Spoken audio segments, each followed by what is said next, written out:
Hello, and welcome to a reading from the Taliban, Afghanistan's most lethal insurgent group, written by Mark Silinsky and published by Praeger, an imprint of Bloomsbury Publishing in New York, New York.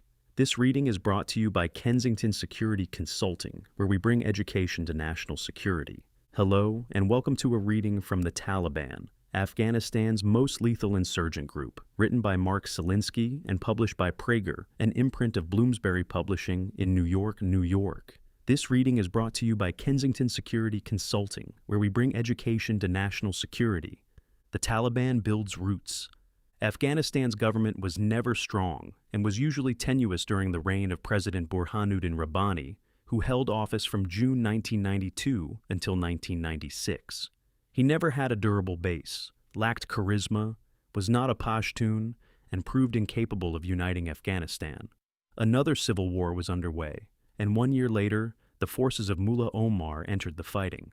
The reclusive leader of the Taliban, Mullah Mohammad Omar, led the Taliban to gain control of 1/3 of the country within 2 years, 2/3 within 3 years, and 9/10 within 5 years. In the summer of 1994, Omar pushed his small band of seminary students into the general Afghan fracas. He killed local warlords in Afghanistan's south who were connected to the rape of a girl. During the next several years, he expanded his power base to control 90% of the country. The Taliban's leader was young by the standards of a society that venerated age, associating it with wisdom, political acumen, and survival skills. Unlike some of his rivals with university training, the canny Mullah Omar was largely self-educated. He rarely traveled outside Kandahar. In keeping with Islamic tradition, he took several wives, some accounts say 3, and fathered 13 children. He joined the jihad against the Soviet invasion of 1979 and lost one eye in an artillery battle. The fall of the Afghan capital, Kabul, to the Taliban militia in September 1996 marked a distinct break from the politics of the preceding decades. Both the communist regime and the Soviet-aligned government tried to modernize the country within the confines of Afghan culture and the country's resources. But the Taliban had no such ambition. Instead, Taliban leaders were content to have their countrymen subsist on the margins of absolute poverty.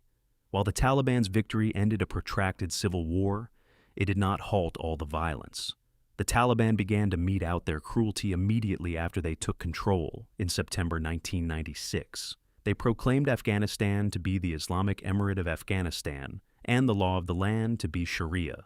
A first target of the Taliban was former communist President Najibullah, whom the Taliban murdered and whose corpse, along with that of his brother, was horrifically displayed as a war trophy. See Profile 5.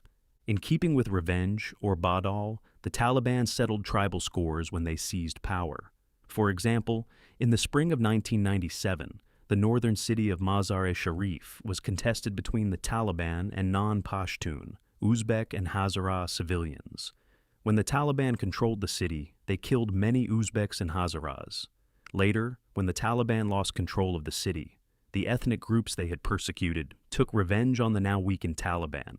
This reversal of fortune continued as towns and villages changed hands, and former victims became victimizers. On their way to Kabul, the Taliban butchered Hazaras in well-planned, ruthless attacks.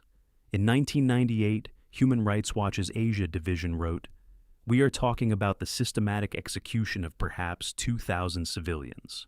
Hazaras are often identifiable by a distinct mongoloid appearance and live in concentrated areas. According to verified reports, the Taliban would go house to house, dragging out men, women, and children, and shooting them in killing pits or along the roads. Survivors reported, the Taliban shot at anything that moved." Thank you for listening to this reading from the Taliban, Afghanistan's most lethal insurgent group. If you enjoyed it, please consider subscribing and liking it. Nothing in this book represents the official position of any person or agency of the United States government. On behalf of Kensington Security Consulting, thank you for listening. Thank you for listening to this reading from the Taliban, Afghanistan's most lethal insurgent group. If you enjoyed it, please consider subscribing and liking it. Nothing in this book represents the official position of any person or agency of the United States government. On behalf of Kensington Security Consulting, thank you for listening.